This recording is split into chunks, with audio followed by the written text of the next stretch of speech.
Thanks, Peter. Good morning, everyone. I'm Keith Watson, as Peter said, and welcome to you all.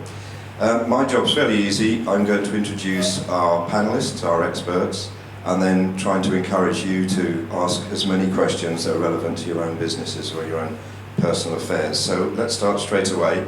Our first guest is Roger Martin-Fagg.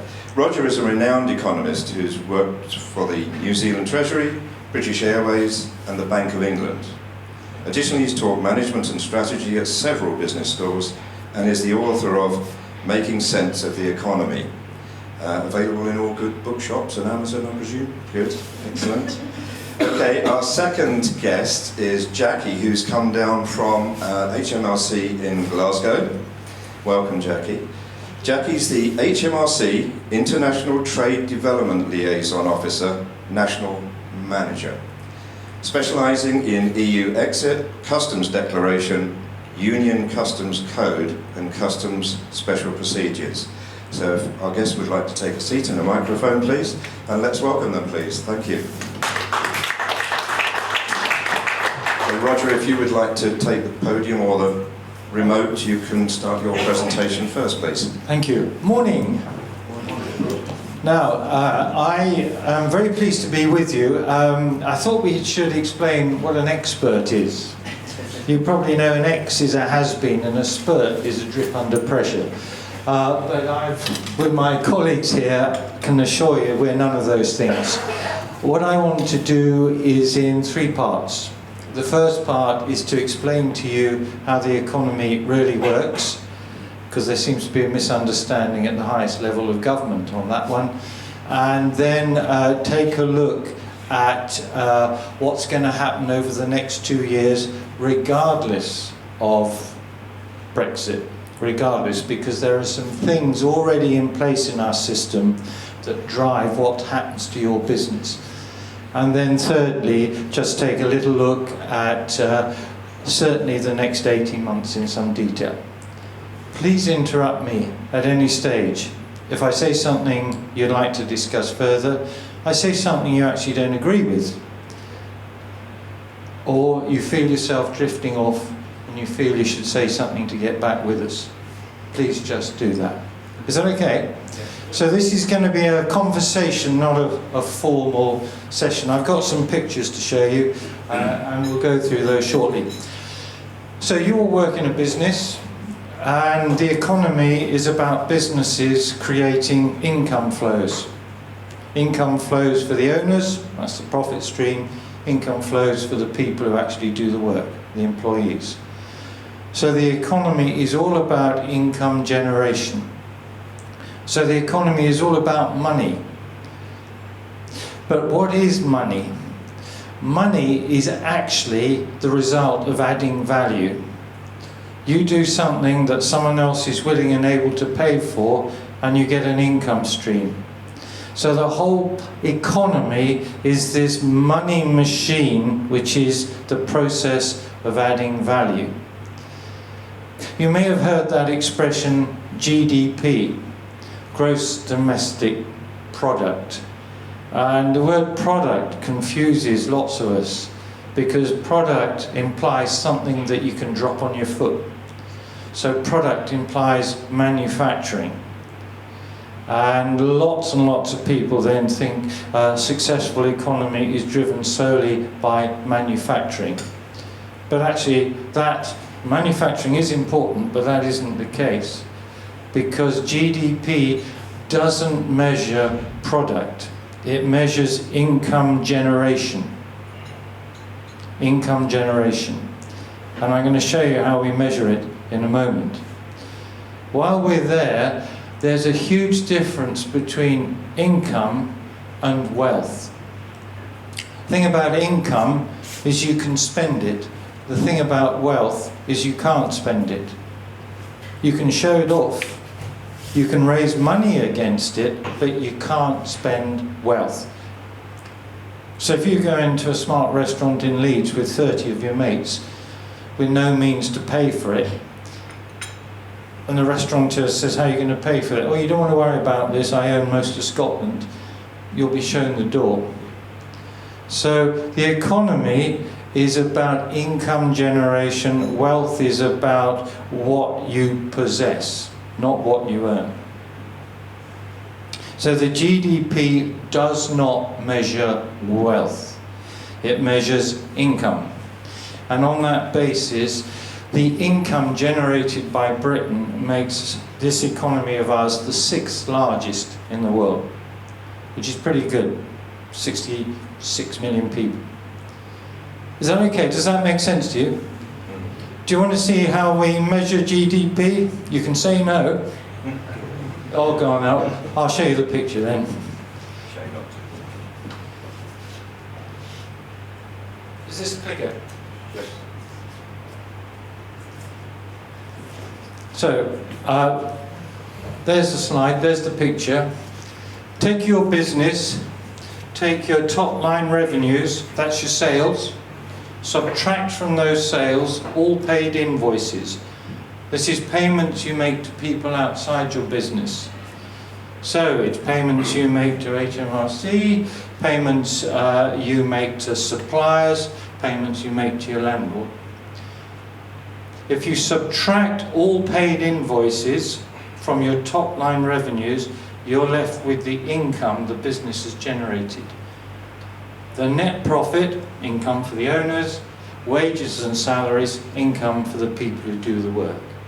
And it's net profit plus wages and salaries, which is called nominal GDP. And in the UK, it's just under 2.2 trillion. 2.2 thousand billion. It's a lot.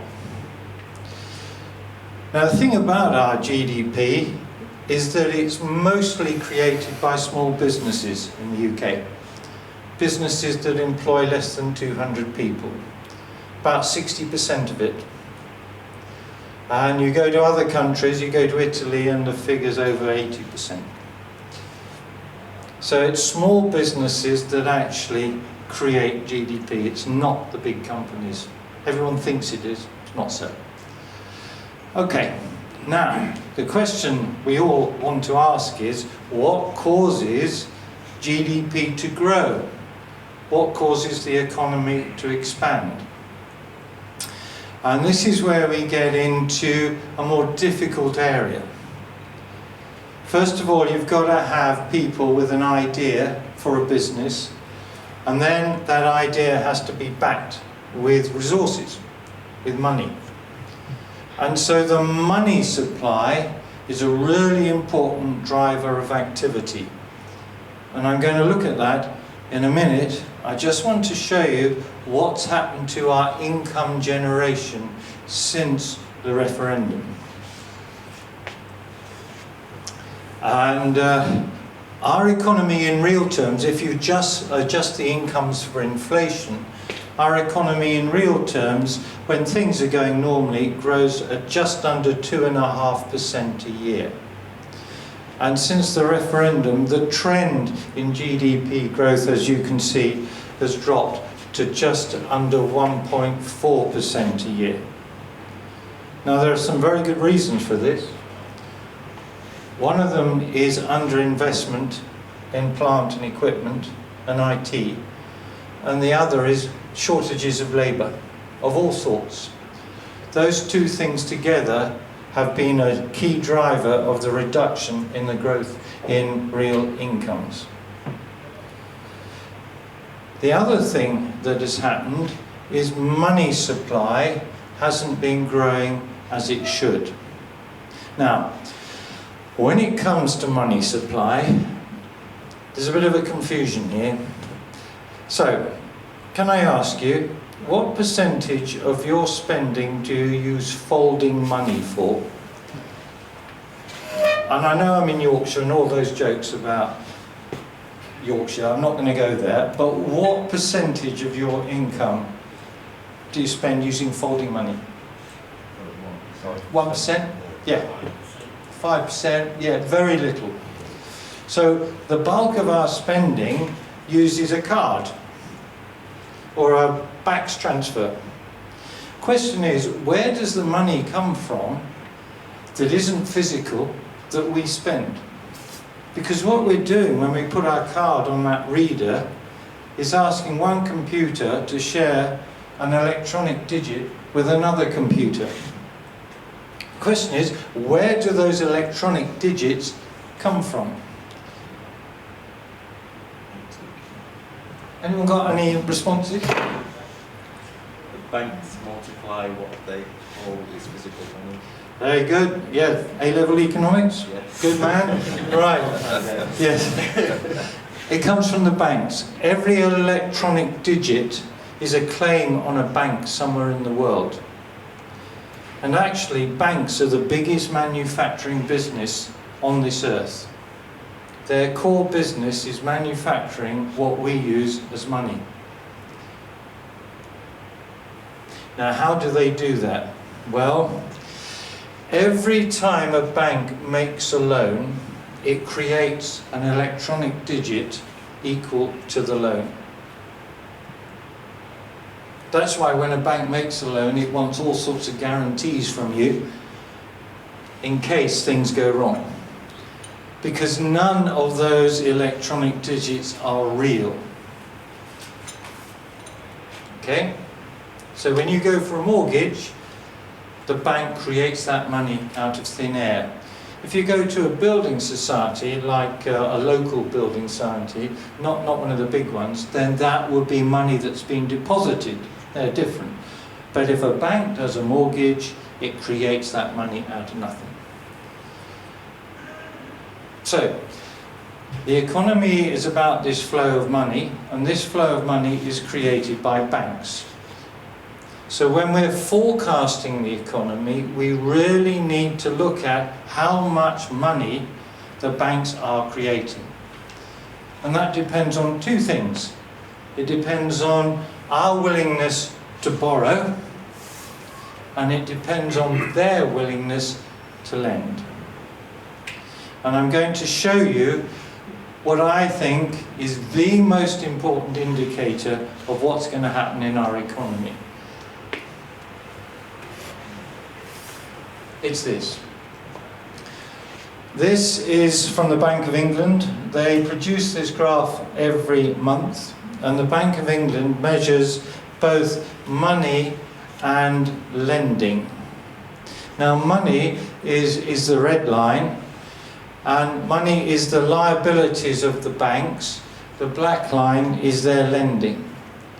Under normal circumstances, those two lines track each other, because every time a bank makes a loan, it creates money. But if you look at the chart there, you'll see in 2012, 13, 14, the red line is going up and then growing at around 4% a year.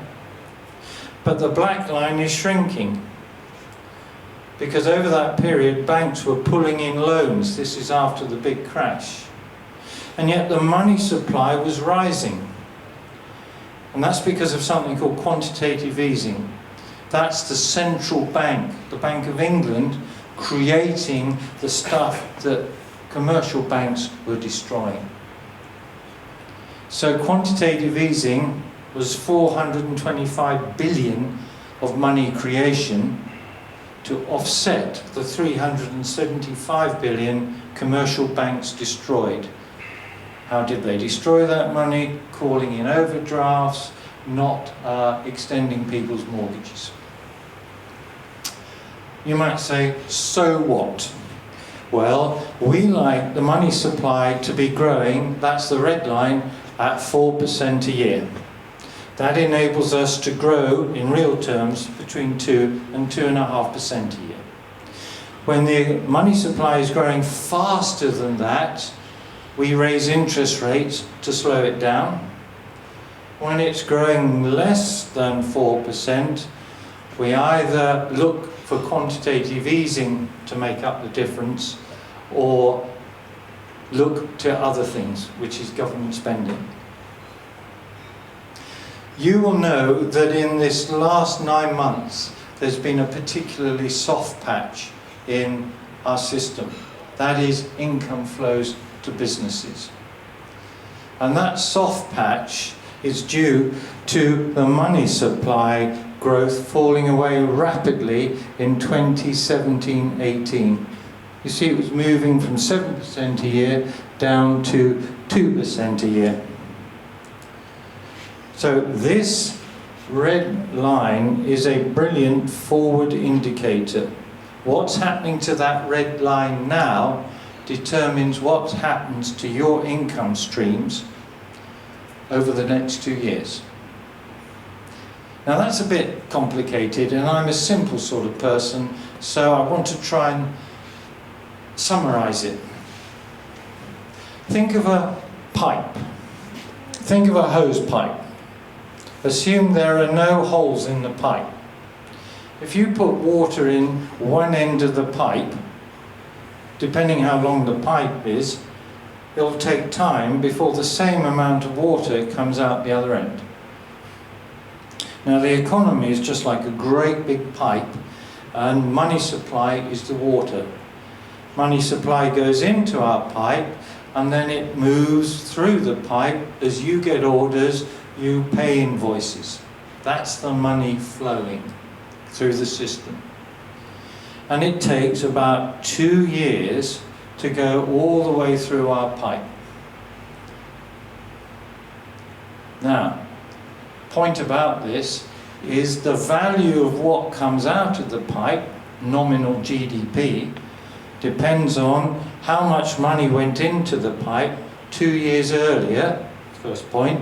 Second point, what happens to money within the pipe is also important.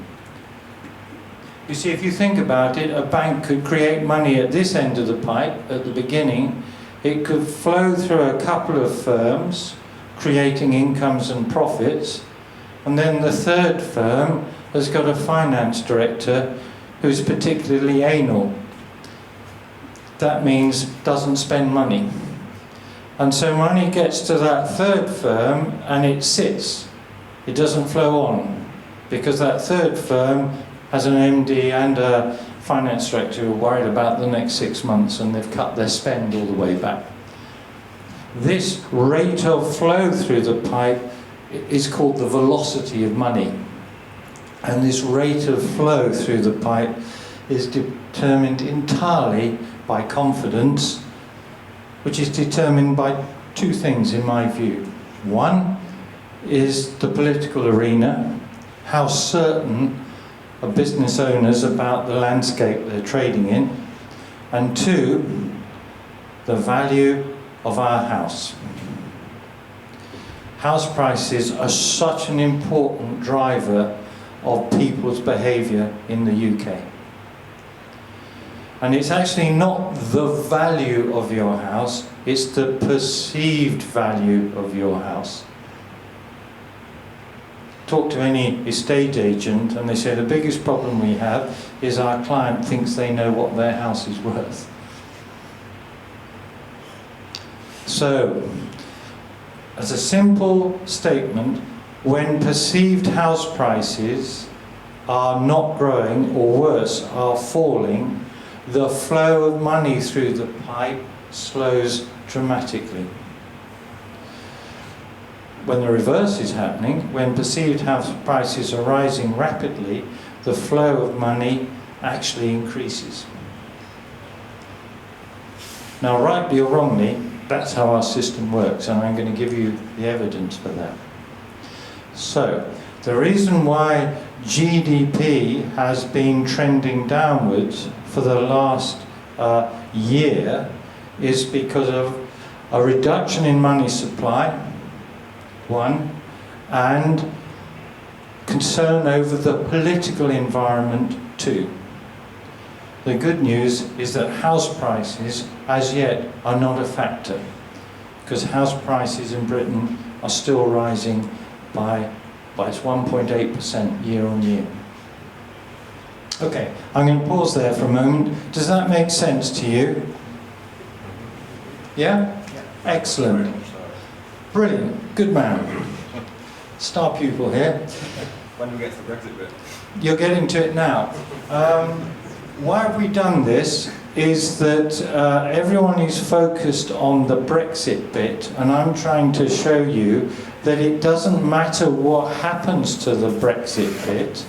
What's going to happen in our economy over the next 2 years is already determined by the money supply. And the good news is that assuming we don't get no deal, which is highly unlikely there'll be a WTO departure, because of that, we will avoid recession. Next year, our economy will grow about 1%, which is slightly less than it will have done this year, but only slightly less. It is true that velocity of money could pick up when the withdrawal deal is passed. It isn't yet, but assuming it will be, and I think it will, when that withdrawal deal is passed,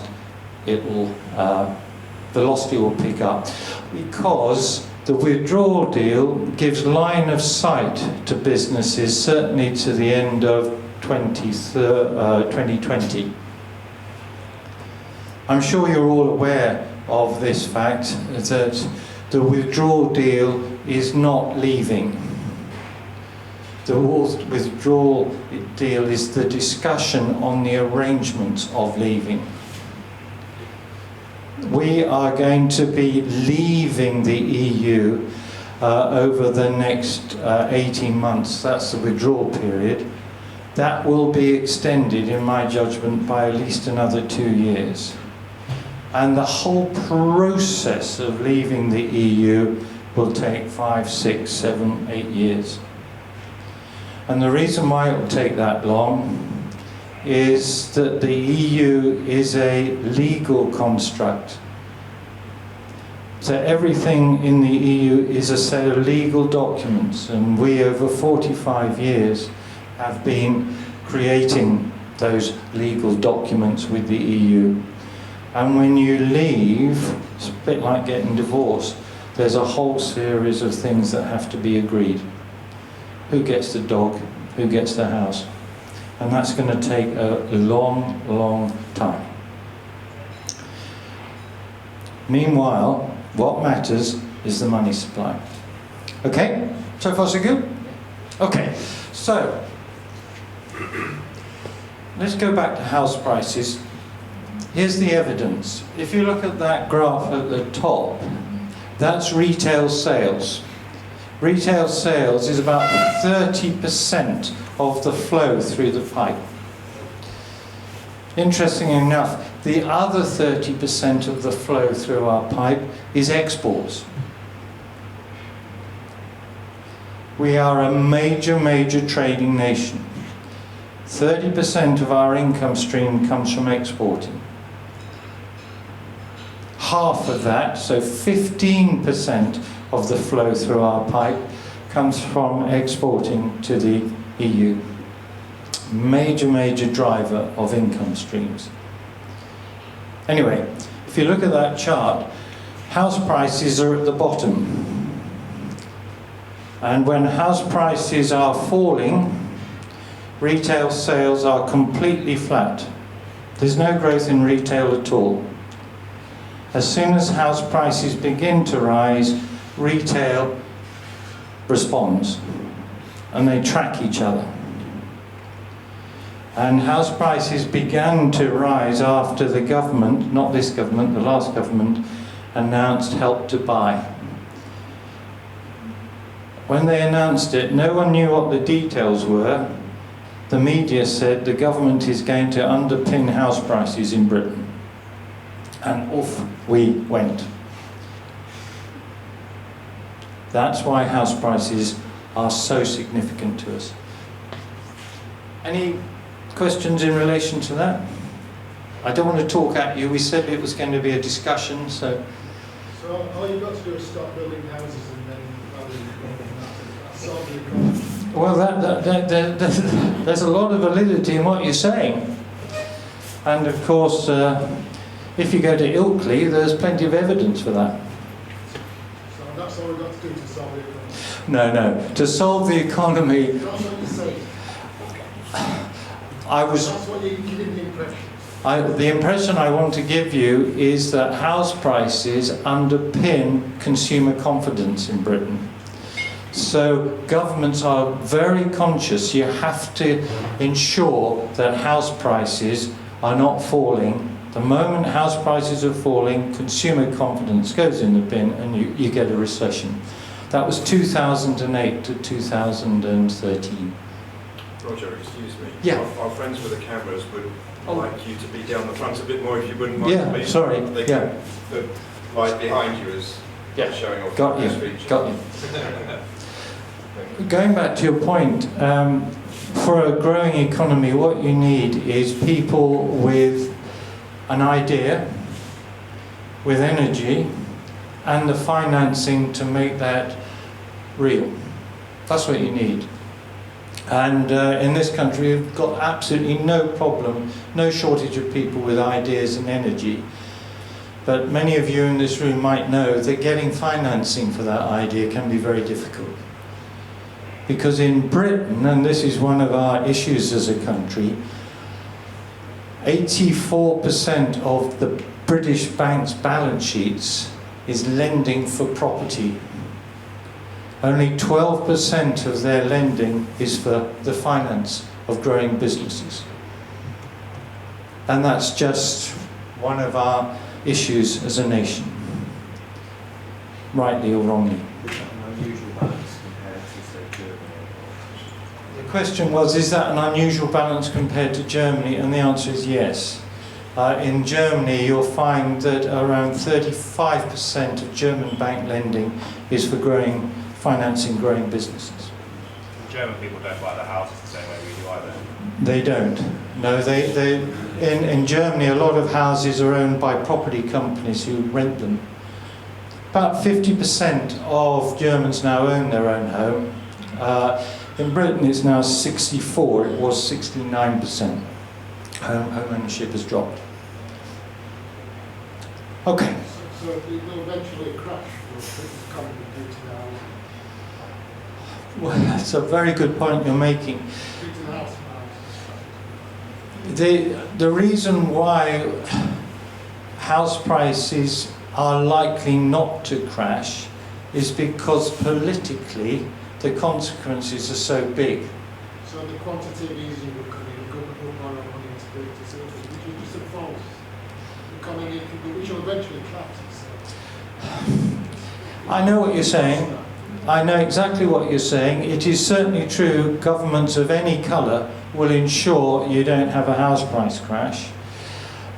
If you are saying to me, the problem for our nation is there's too much tied up in property and not enough in growing businesses, that answer is yes, you're right about it. So we're pursuing the wrong thing.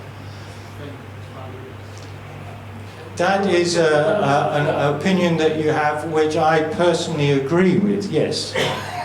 But I'm not the policy maker. Well, yeah. All problems are down to government. Yeah, yeah. Could I just add something I forgot to mention earlier? If you'd like to raise a question, it's not a huge room, but it's difficult to hear everybody. Just put your hand up, I'll bring a microphone, or Peter will bring a microphone, and everybody will get the benefit of your question, if you wouldn't mind, please. Thank you. I do have a question on housing. Okay, go ahead. Which is, we have a chronic housing shortage in the UK, and the government is trying to do all sorts of things to resolve that. And how does that work with what the facts are about house prices and about the economy? So how does that work? Well, Peter, without wishing to be argumentative,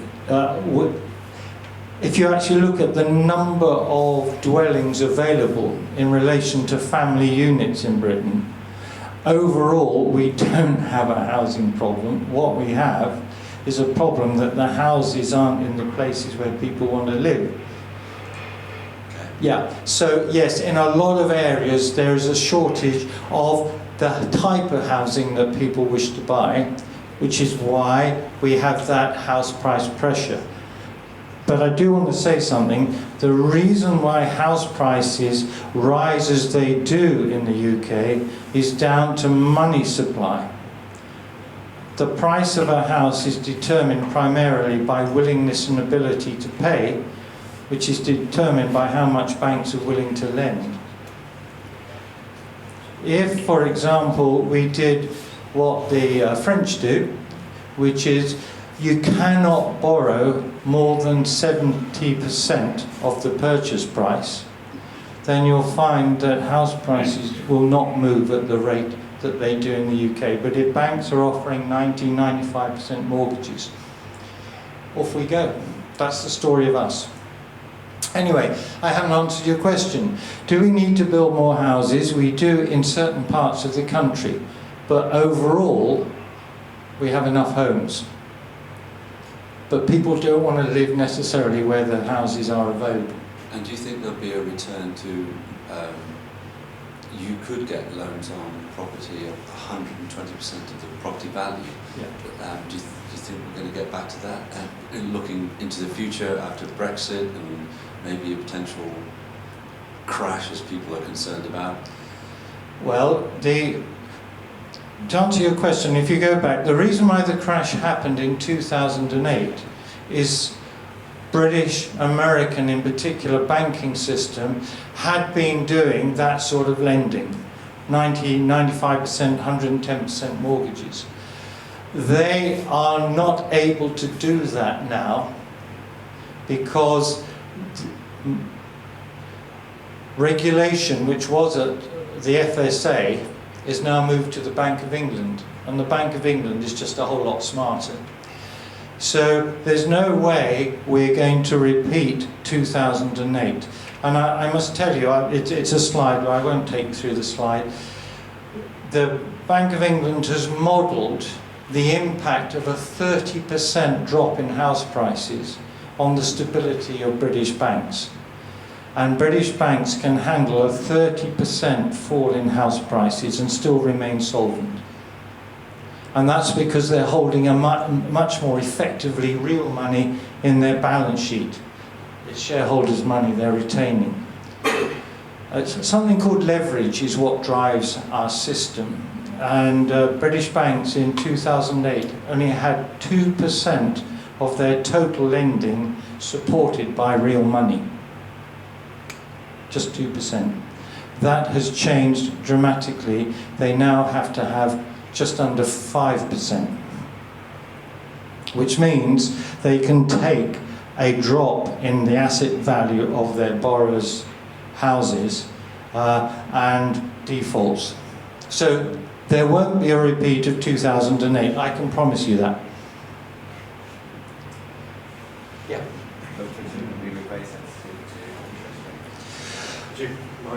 Yeah, just some people at the back. My point was we must be very sensitive to interest rates changes because everything. We are sensitive to interest rate changes. That is why if you look at the next 2 years, the rate of interest is probably going to be at the current level. It could be up 1/4 or even 0.5%, but no more. But then doesn't that have an effect on the value of our currency as well? Well, again, that's a very good point. And every 10% drop in the value of sterling adds 2% to inflation within a year. And you've probably noticed one of the reasons why the inflation rate took off after 2016 was because sterling dropped 20%. And that all came through in prices. You've also probably noticed that as the markets see that we are going to get this withdrawal deal through, you find sterling strengthens. And I'm assuming that the withdrawal deal gets passed and we go into the negotiations. And at that point, I think sterling will go $1.35 and euro 1.20. Which is good if you're importing, might be less good if you're exporting.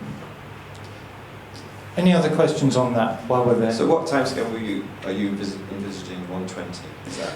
120 euro, I think withdrawal deal gets through. I think you can see us moving to 120 in the next 6 months. Assuming we get an election that results in a majority government of whatever colour. Yeah. In terms of interest rates, Yeah. when do you think we... Yeah, just in terms of interest rates, obviously rental companies like ourselves do a lot of investing through financing. So Yeah. when do you think, obviously the next 2 years you've mentioned, but when do you think that will get back to 3%, 4%, 5%?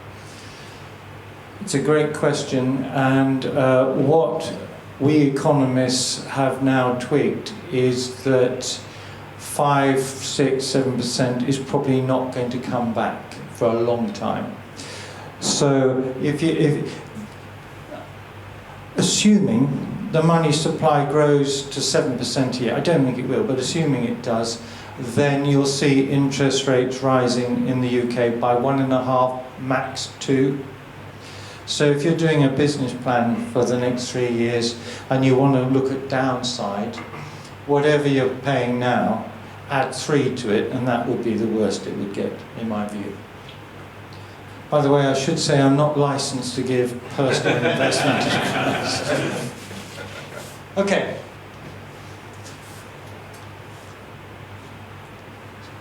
That's retail. That's retail sales, and you can see they're pretty volatile. That is investment spending, which is less volatile. It's going down. And this is an important thing when we're looking ahead the next 2 years. This, what is essentially a collapse in investment spending by British business, is going to be one of the major reasons why our productivity growth in 2 years' time is not going to be any better than it is right now.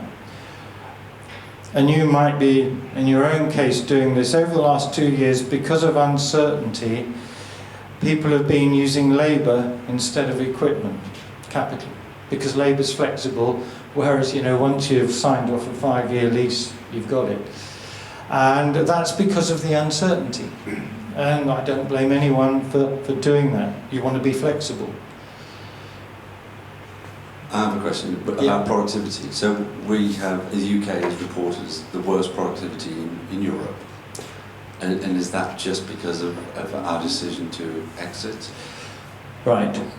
When we come to productivity, and you've just used the expression, our productivity is the worst in Europe, you've got to look at how we measure productivity.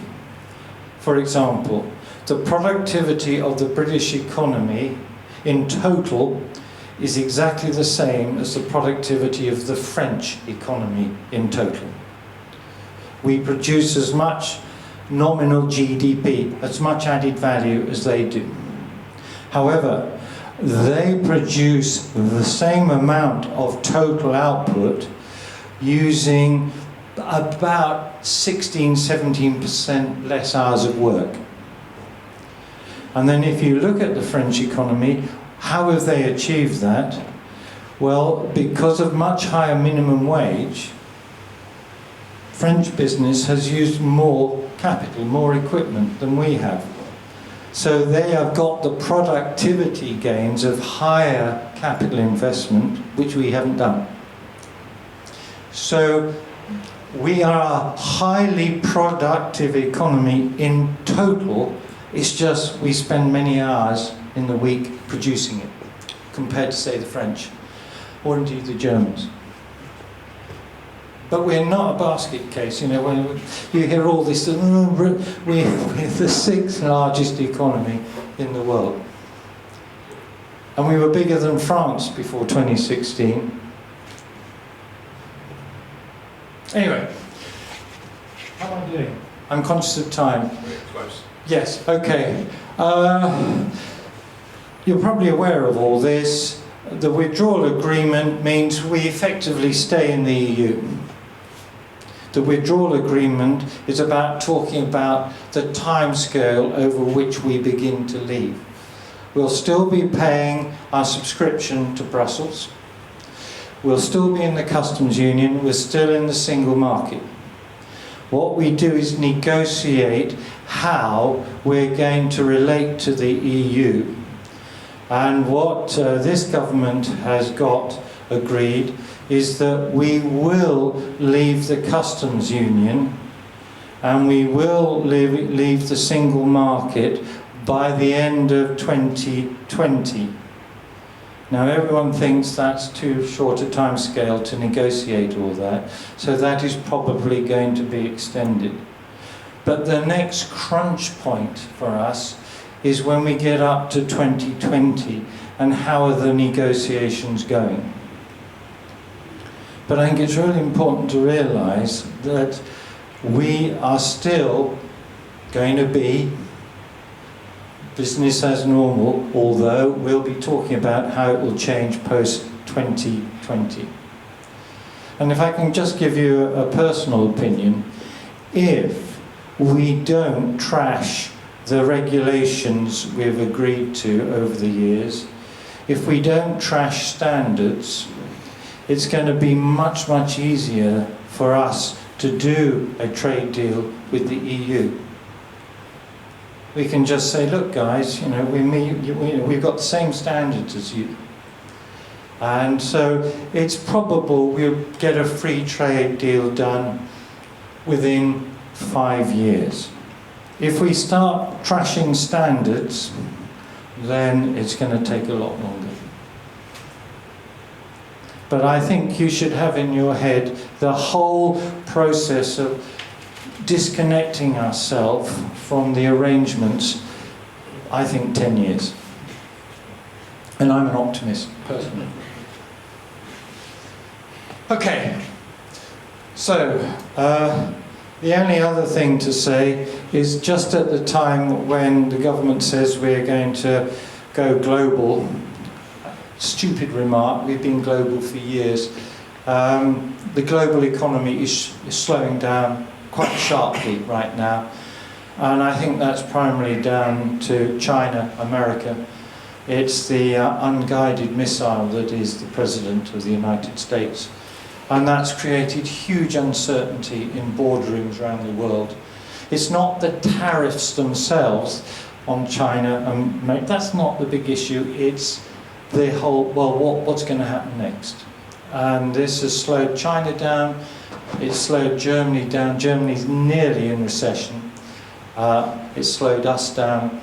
Interestingly enough, from our point of view, right now is not the best time to be looking to be growing in other parts of the world, because there is an iron law of trade between countries, and that is when the distance between two countries doubles, the trade between them halves. It's much easier to trade with people close to you for reasons you'll all understand. So, any more questions? Because I think I'm at the end. This might be a stupid one, but a general election and the government remains in power, or the opposition or an opposition coalition comes into power. What's your take on that? I am very loath to get involved with the politics. I can give you an opinion, and I think that Corbyn has shown himself to have virtually no leadership skills whatsoever. So I think that the Labour Party are doomed unless they change their leadership. I think the Lib Dems have made a mistake saying, well, we are a one-horse, vote for us and we will immediately stop leaving Brexit. And that leaves Boris, who seems he's seen off Farage and the Brexit Party. So I'm assuming that it will be a Conservative win, but I'm not sure how big the majority will be. Possibly 25 seats. That's my take. Unless it's a terrible day on December the 12th or the 9th, and everyone says, oh bugger it, I'll stay in bed. Okay, all right. Well, thanks, Roger. Are there any more questions, anybody? I do apologise.